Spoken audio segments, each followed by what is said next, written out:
Allez, bonjour à tous, j'espère que vous allez bien. Aujourd'hui, on va faire une analyse de Polkadot, le token DOT. On fera une analyse assez complète, on repartira sur du long terme, on verra où est-ce qu'on se trouve, est-ce que c'est une bonne zone d'achat, qu'est-ce qu'éventuellement j'aimerais voir pour me positionner. Si on break par le bas, quels sont des targets qu'on pourrait aller chercher. Également, si on break par le haut, quelles seront les prochaines targets. Et on ira sur du plus court terme, court, moyen terme, là, sur de l'intraday, sur du swing, voir tout simplement si on a des opportunités pour se positionner. Avant de commencer l'analyse, je tiens à vous rappeler, il vous reste maintenant que 24 heures pour profiter de l'offre en cours sur le programme Devenir Trader. Pour cette rentrée, j'ai fait une offre. Pour ceux qui le souhaitent, 200 € offerts sur le programme. Tu as jusqu'à demain soir pour en profiter. C'est un programme qui s'adresse à toutes les personnes qui veulent devenir un trader rentable. Il y a une partie accompagnement et une partie programme, donc 27 heures de vidéos où on aborde tout dans le trading. Je te partage toute l'expérience que j'ai acquise ces dernières années, que ça soit d'un point de vue technique, d'un point de vue psychologie, d'un point de vue gestion de risque. Je te partage mes setups, je continue à créer des setups, à en développer, que je mets à l'intérieur du programme, et une partie également accompagnement, que ce soit via un coaching, via un groupe privé et via des messages privés qu'on échange tout simplement entre nous pour faire un suivi de ton évolution, de tes erreurs, de ce que tu fais de bien, de pas bien. Voilà, donc c'est un accompagnement sur le long terme. Donc il te reste que 24 heures pour profiter de l'offre. Si ça t'intéresse, n'hésite pas à cliquer sur le premier lien en description, même si tu veux voir en détail ce que tu vas retrouver à l'intérieur du programme. Il y a tout ici de détaillé. Et voilà, il te reste que 24 heures pour profiter des 200 € offerts. Si tu as des questions, n'hésite pas à me contacter en message privé sur le Discord ou de m'envoyer un mail que je partage également dans la description de cette vidéo. Alors, sur Polkadot, où est-ce qu'on se trouve? D'un point de vue technique, sur du long terme, on est sur un très gros niveau de support, weekly, voire même mensuel. C'est un gros niveau. En fait, Polkadot, il a range. On a globalement une extrémité basse avec un niveau assez important vers les 4,5, globalement entre les 4 et les 4,5 $, et une extrémité haute vers les 6,7 $. La dernière fois que j'ai fait une update sur Polkadot de mémoire, on était par là, où je vous avais dit si ça break, on était sur une bonne zone pour chercher des achats. Par contre, si ça break, couper rapidement sa position parce qu'on aura de grandes chances d'aller chercher l'extrémité basse. C'est toujours comme ça, hein. Quand on a un range, qu'on a ici un break suivi d'une réintégration, il y a souvent de très grandes chances d'aller chercher l'extrémité opposée. Et c'est tout simplement ce qu'on a eu ici. On a eu un break du range, on voit qu'on a flip cette zone de résistance en support, et on a eu une continuation de notre hausse, puis une réintégration, et là on est plutôt dans une dynamique qui est baissière, avec des creux et des sommets de plus en plus bas. Donc là on est sur un niveau vraiment important. Par contre, c'est également une bonne zone éventuellement pour se positionner. Alors attention, ça dépend toujours de votre profil. Si votre but c'est juste de vous positionner sur Polkadot parce que vous avez énormément de confiance dans les fondamentaux, vous estimez que c'est un très bon projet, alors oui, d'un point de vue technique, on est sur un niveau très intéressant. Maintenant, ceux qui n'analysent pas spécialement le fondamental, les fondamentaux de Polkadot et qui s'intéressent juste d'un point de vue technique, oui, on est sur un niveau de support, oui, on a bien localisé notre entrée. Ça, c'est l'une des premières choses à faire, hein, c'est de déterminer une zone intéressante. Maintenant, ce qu'il faut après, c'est avoir une bonne exécution, une confirmation acheteuse, parce que là, on cherche des achats sur un niveau de support, et ce qui nous manque actuellement, c'est une réaction acheteuse, et on ne l'a pas. Et pour voir une réaction acheteuse, ce que j'aimerais voir à minima, c'est de passer au-dessus de ce niveau-là. Dans ce cas-là, on voit qu'on aurait une pattern de retournement avec un creux, un sommet, un creux plus haut que le précédent, un sommet plus haut que le précédent. On aurait là une pattern de retournement. Si on fait un pullback sur la ligne de coup, c'est une bonne zone pour se positionner. Et là, à ce niveau-là, je préfère avoir ce genre de pattern qui me montrerait tout simplement que, ok, très bien, on est revenu chercher une zone de support, on a une phase de latéralisation avec une pattern en W, ce qui nous montre que dans cette zone, la demande a été supérieure à l'offre, et là, je me place dans une zone où les acheteurs, ils ont été tout simplement présents. Donc ça, c'est ce que je surveillerais, moi personnellement, si je voudrais renforcer mes positions sur Polkadot, parce que c'est bien d'être sur un niveau de support. Oui, Polkadot reste un projet intéressant, mais il nous manque ici une réaction acheteuse. Et dans un contexte où BTC, on est sur des niveaux un peu compliqués, on a un contexte macro, tout ça, je trouve assez délicat. Pour moi, je préfère patienter, même si on revient chercher des niveaux de support, quitte à rentrer légèrement plus haut, mais avoir une bonne réaction acheteuse. Maintenant, c'est un niveau qui doit absolument tenir, hein, parce que là, on est sur des all-time lows, c'est-à-dire que si on casse ce niveau-là, on n'a plus grand-chose. En général, on aime bien avoir un historique, hein, qui nous permet de déterminer des niveaux de support pour se positionner, des retracements de Fibonacci, mais quand on n'a pas ça, eh ben on peut jouer sur des extensions de Fibo. Par exemple, ici, si je prends ce sommet-là et ce creux-là, on pouvait voir potentiellement des extensions de Fibo. Alors je me mets en logarithmique, hein, parce que les extensions de Fibo à la hausse, en général, je les mets pas en logarithmique, je reste en linéaire, mais quand on a comme ça des amplitudes de prix trop élevées, et si je me mets ici une extension de Fibonacci à la baisse, ça me donne une target à moins 17 $, c'est pas possible. Donc dans ce genre de configuration, je me mets en logarithmique, je prends mon Fibo et je le mets ici, niveau de Fib basé sur une échelle logarithmique. Comme ça me donne des targets simplement réalistes. Et ici, on a les 1,118, les 100% d'extension, les 1,118 qu'on a d'ailleurs été chercher. Vous voyez, c'est des niveaux de prise de profit théorique. En général, c'est des niveaux très intéressants à surveiller pour aller chercher ces niveaux-là. C'est-à-dire que là, si vous êtes un shorter, au moment où on break ce niveau-là, ça, c'est une target qui est réaliste, d'accord? Alors bien sûr, on est sur du long terme, donc c'est pas une target qu'on va aller chercher hyper rapidement. Vous voyez, c'est un moins 63% qu'on a fait quand même en 600, 700 jours. Mais on a été chercher cette target. Alors, est-ce que c'est pour ça que c'est sûr à 100% qu'on va aller chercher cette target? Non, mais en général, c'est des niveaux très intéressants. Donc, quelqu'un qui shortait le marché ici, c'est une bonne zone pour prendre ses profits, et quelqu'un qui cherchait à se positionner, c'était également une bonne zone de localisation. Quand on a comme ça un prix qui fait limite un all-time low, et qu'on peut pas mettre des retracements de Fibonacci, hein, parce que sur une charte comme ça, on peut mettre un Fibo de cette manière-là. Vous voyez? Alors là, je suis en logarithmique, hein, c'est pour ça que c'est comme ça. Voilà. On peut mettre un Fibo de cette manière. Par contre, quand on a une charte qui fait ça, on peut pas mettre de Fibo. Le Fibo, on le met où? On peut pas le commencer ici, on va pas inventer un prix à ce niveau-là, donc on peut pas mettre de retracement de Fibo. Donc là, il va falloir mettre des extensions. Et ici, on va pouvoir mettre une extension, voire au cas où, si on part du principe, on met une hypothèse, hein, au cas où, si on break le niveau des 3,5 $, quels sont des targets qu'on pourrait aller chercher. Alors, on va faire le même travail, comme ça, on va se mettre, je suis déjà en logarithmique, c'est parfait, ça nous donne une target vers les 1,7 $. Donc là, si on perd, selon moi, ce point bas là, des 3,6, et qu'on a vraiment une clôture en dessous, on veut pas juste une mèche, on veut vraiment passer en dessous de ce niveau-là, là, ce gros niveau, le point le plus bas, globalement. Passer en dessous de ce niveau, avoir une clôture weekly, et ne pas avoir une réintégration. Si on a vraiment quelque chose comme ça, ou tout simplement on rejette, là on aura une confirmation qu'on a de l'acceptation sous un niveau, et qu'on a vraiment le break qui est confirmé. Parce qu'on peut très bien break et réintégrer. Dans ce cas-là, ça serait plutôt bullish, on pourrait aller chercher des targets plus élevés. Ce qu'il faut pas voir, par contre, c'est ce genre de pattern, break, pullback, rejet. Si c'est le cas, alors on aurait ici une zone pertinente de localisation. Donc on peut mettre du temps à y aller, hein. Je suis en weekly, donc on va pas spécialement faire 2-3 semaines pour y aller, mais on pourrait tout simplement glisser de cette manière pour aller chercher cette zone-là. Et là, ça sera une zone potentiellement où le marché pourrait se renverser. Alors c'est des zones de localisation, pareil, après ce qu'on veut voir, c'est une réaction acheteuse. Vous voyez qu'on a été chercher ce niveau-là, ici on a eu direct un ravalement, une bonne réaction avec un fort momentum. Si je mets ici le MACD, on voit bien, hop, au moment où on arrive sur ce niveau-là, tac, on récupère un momentum assez intéressant. Donc voilà, je préfère toujours faire ce travail en amont. C'est pas au moment où on break, que ce soit à la baisse ou à la hausse, qu'on se dit ah bah tiens, quels sont les targets qu'on pourrait aller chercher. Non, on fait le travail comme ça au moment où on se retrouve là où il y a l'action, hein, tout simplement quand le marché va bouger. On sait pas dans quel sens, mais quand le marché va bouger, et ben notre charte est prête. On sait déjà les niveaux qui nous intéressent pour éventuellement se positionner.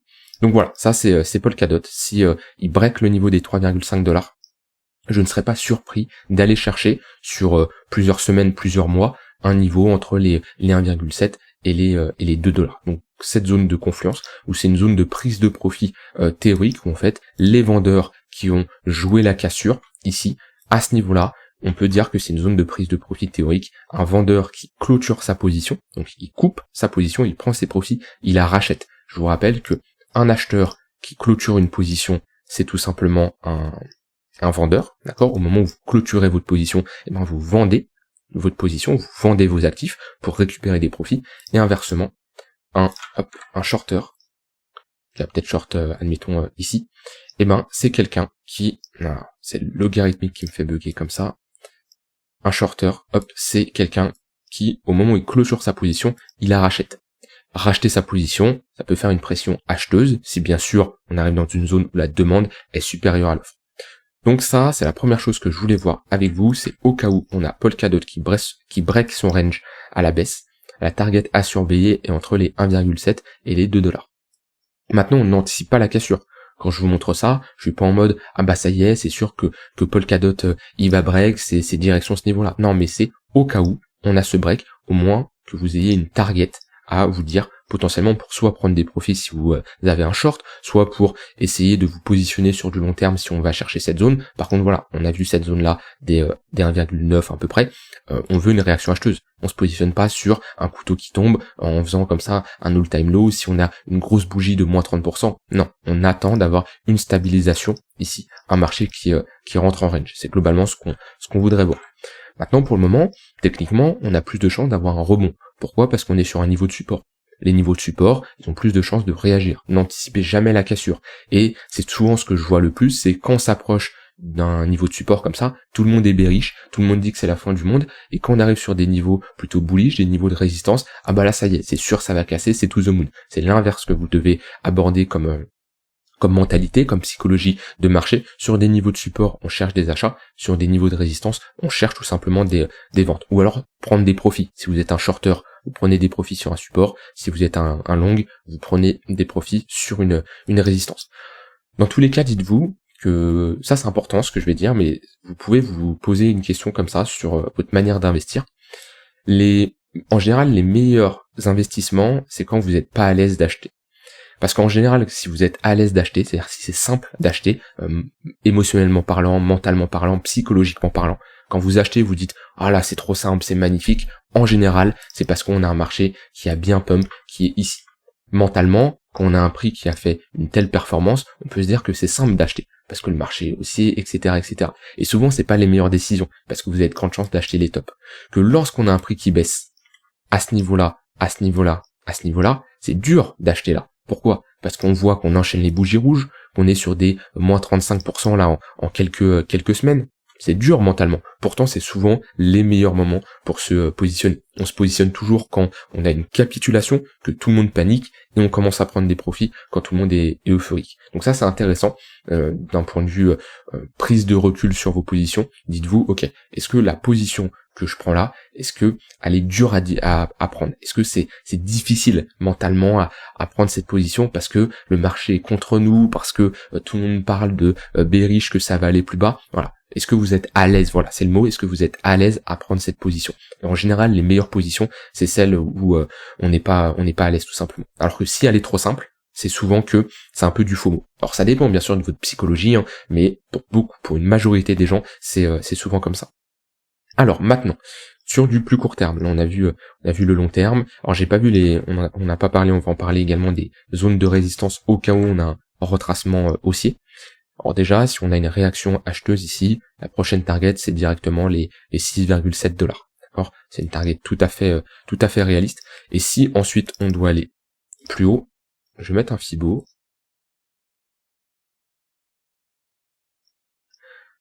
On a cette zone-là, hop là, de résistance. On a une bonne confluence entre les 0,382 et l'action du prix. Le niveau des 22$. On a quand même ici on a ici quand même une zone de résistance intermédiaire. Alors c'est des zones, hein. On n'est pas c'est pas un trait pile, hein. C'est-à-dire que c'est jamais au dollar près, mais c'est des zones intéressantes pour éventuellement prendre des profits. Que ce soit cette zone-là. Vous mettez des TP partiels, par exemple, vous dites très bien, bah moi, si je rentre ici, je sécure 10% de ma position sur ce niveau-là, ou 20% par exemple. Et ici, 10%, 15%, 30%. Après, ça dépend de votre horizon de temps. Il y en a qui vont être plutôt sur du court moyen terme dans leur investissement. C'est-à-dire que un rebond et un x2, ça va leur suffire pour vendre 50-60% de leur position. D'autres, ils vont prendre 10-15% et ils vont laisser courir le reste. Ça dépend de votre profil, de votre psychologie et votre horizon de temps au niveau de vos investissements. Et ensuite, si on doit aller plus haut, on a notre zone de rechargement de short, qui est toujours une bonne zone pour se positionner. Maintenant, Polkadot sur du plus court terme. Qu'est-ce qu'on a ? on met des moyennes mobiles, déjà pour déterminer quelle est notre tendance, on va dire notre tendance long terme. Sur du long terme, on voit qu'on est baissier. De toute façon, déjà, si je prends les sommets majeurs, sommet, voilà, on voit que on fait des sommets de plus en plus bas, des creux de plus en plus bas. Donc là, on a une dynamique qui est baissière. Si je regarde même sur du moyen terme, en regardant les moyennes mobiles et le tunnel 4 heures, eh ben c'est pareil, on est dans une dynamique qui est plutôt baissière. Un 4 heures qui est orienté à la baisse, un 1 heure qui est orienté à la baisse. Donc on voit que potentiellement on commence à rentrer dans un range. Faudra le voir au moment où on repasse au-dessus du tunnel 1 heure, si on commence à avoir des moyennes mobiles plates, un marché qui est dans une phase d'indécision, mais à l'intérieur, on va dire, de ce potentiel range, on est toujours dans une dynamique qui est baissière. On voit bien rejet dans le tunnel 4 heures, et si je passe encore sur du plus court terme, le 1 heure est orienté à la baisse. Maintenant, on est revenu chercher, comme je dis, si on est dans un range, un niveau de support. Donc, c'est compliqué de faire de la continuation de tendance sur l'intraday quand on arrive sur un niveau de support. Alors qu'on voit que tout ce niveau-là, c'était des zones intéressantes pour chercher des shorts. Ici, on break le 15 minutes, on revient chercher le 1 heure, on repasse en dessous, mais après, on poussait sûrement à la divergence haussière. On va plus voir en 4 heures. Voilà, on pousse ici à la divergence haussière. On a un affaiblissement, c'est normal. On a une tendance baissière qui s'épuise. On peut très bien revenir chercher le 4 heures pour avoir une continuation à la baisse. De la même manière, ici on voit bien qu'on a toute cette dynamique qui est baissière, le 15 minutes qui fait office de résistance, on le break, le 1 heure qui fait à nouveau office de résistance, on repasse dans une tendance baissière sur du 15 minutes, affaiblissement, on le voit bien ici, affaiblissement des vendeurs avec cette divergence haussière, on retourne chercher le tunnel 4 heures. Et là, à nouveau une tendance. On peut avoir des tendances différentes sur différentes unités de temps. Là, on a des moyennes mobiles court terme, moyen terme, et on va dire moyen long terme avec le tunnel 4 heures. On voit bien qu'on va avoir une tendance. À un moment, on va break cette tendance. On va voir que sur la tendance supérieure, eh ben, on va avoir un rejet. On repasse baissier dans la tendance inférieure, qui est le tunnel 15 minutes. Et voilà, c'est ça l'analyse multi-time frame. Maintenant, quelles sont les actions concrètes qu'on peut prendre sur Polkadot? Alors, je vais revenir en arrière, je vais supprimer tout ça. Parfait. Actuellement, hop, on va mettre des points pivots. Moi, j'aime bien avoir des confluences. Quelles sont les zones intéressantes? Déjà, on est dans le tunnel 1 heure. Maintenant, le problème, c'est que le tunnel 1 heure, on y va quand même avec un momentum assez puissant. Je préfère avoir un affaiblissement. On voit que là, au moment où on va chercher ce tunnel 1 heure, d'ailleurs, on a une bonne confluence. Tunnel 1 heure, point pivot daily, on y va ici avec une divergence baissière, ce qui est plus encourageant. Pour le moment, on peut dire une divergence potentielle qui est baissière, mais elle n'est pas validée. On aimerait bien en général voir une structure de retournement sur le MACD pour valider cette divergence baissière. Et puis en plus, on avait un début de confluence au niveau du point pivot daily, tunnel 1 heure ici, mais on l'a break. Donc pour moi ici, la zone elle n'est pas spécialement intéressante. À moins de, dans cette zone-là, avoir une pattern de retournement. Pour moi, oui, la zone elle est bonne, mais il nous manque une réaction vendeuse. C'est toujours bien d'avoir une bonne zone, comme ici. Maintenant, on se positionne pas n'importe où. D'accord? C'est-à-dire que je me positionne pas, moi, directement ici. J'attends d'avoir une phase de consolidation, une zone où je vais avoir une réaction vendeuse pour me positionner. Là, la réaction vendeuse, je ne l'ai pas. Donc, soit dans les prochaines heures, prochains jours, je l'ai. Dans ce cas-là, on peut chercher un short. Sinon, ici, selon moi, c'est compliqué. Sur l'intraday, si on repasse en dessous le tunnel 15 minutes, on peut faire de la continuation de tendance à la baisse à l'intérieur de ce tunnel 15 minutes. Si par contre, on a un rebond, on a une très bonne zone ici, entre un point pivot monthly et le tunnel 4 heures, qui est une très bonne zone de localisation. Donc ça peut être un trade intéressant, surtout que on est en début de mois, donc c'est un nouveau point pivot monthly qui est encore là pendant 3 semaines là. Donc à surveiller là dans les 2-3 prochaines semaines si on va chercher cette zone vers les 4,4 dollars ici. Tunnel 4 heures, point pivot monthly, ça peut être une bonne zone. Et si le marché met un peu de temps à y aller, on va peut-être avoir un tunnel 4 heures qui descend de cette manière-là. Là, on aura une plus grosse confluence avec point pivot weekly, tunnel 4 heures. Sauf que, alors, point pivot weekly, ouais, mais il va falloir y aller. Non, je vous dis, là, je vous dis une petite bêtise puisque point pivot weekly, fin de semaine dans une journée là, 2 jours. Donc on aura un nouveau point pivot weekly. Donc faudra surveiller la semaine prochaine le point pivot weekly où il sera. Si on peut avoir une confluence point pivot monthly, point pivot weekly, tunnel 4 heures, alors ça peut être une bonne zone. Mais non, je pense que le temps que le tunnel 4 heures descende, ce point pivot weekly ne sera plus activable. Donc voilà, ça c'est les actions concrètes. Comme je vous l'ai dit, je repasse sur du long terme. Petit résumé de ce que je vous ai dit. Sur du long terme, ce que je veux surveiller, c'est la pattern de retournement et repasser au-dessus de ce niveau-là, des 5 $. Si j'ai ça, on serait sur une bonne réaction acheteuse avec en plus une divergence haussière. Ça serait plutôt pas mal pour chercher des achats et viser les targets qu'on a vus. Donc ce niveau-là et ce niveau-là. Si on perd ce niveau de support, prochaine target, on a vu, c'est globalement les 1,9 $, à peu près, entre les 1,6 et les 1,9 de mémoire. Sur du court terme, on a des moyennes mobiles orientées à la baisse, mais on a break le 15 minutes, on est dans le 1 heure, mais pas de réaction vendeuse, donc compliqué, sauf si on a une pattern de top qui se dessine là, pourquoi pas. Si on perd le tunnel 15 minutes, on peut retravailler sur l'intraday en étant short, puisqu'on serait sous les moyennes mobiles, et si on a un prolongement, et qu'on va chercher les 4,4 $, on peut avoir ici un swing en cherchant des shorts. On a pas mal de sommets ici, pas mal de liquidités à venir chercher. On déclenche ce niveau-là, réaction vendeuse dans cette zone, ça peut être une bonne zone pour chercher des shorts. Voilà pour l'analyse complète sur Polkadot, rien d'autre à dire de plus, n'hésitez pas vous à me dire ce que vous en pensez, si vous êtes plutôt acheteur, vendeur, et ce que vous faites sur le marché, sur Polkadot actuellement. Rien d'autre à ajouter, je vous rappelle, il vous reste 24 heures pour profiter des 200 € offerts sur le programme Devenir Trader. Ça s'adresse à toutes les personnes tout simplement qui veulent devenir rentables sur les marchés. Je te mets le premier lien en description si tu souhaites passer à l'action et nous rejoindre. Et je te dis bonne soirée et à demain pour une prochaine vidéo. Bye bye.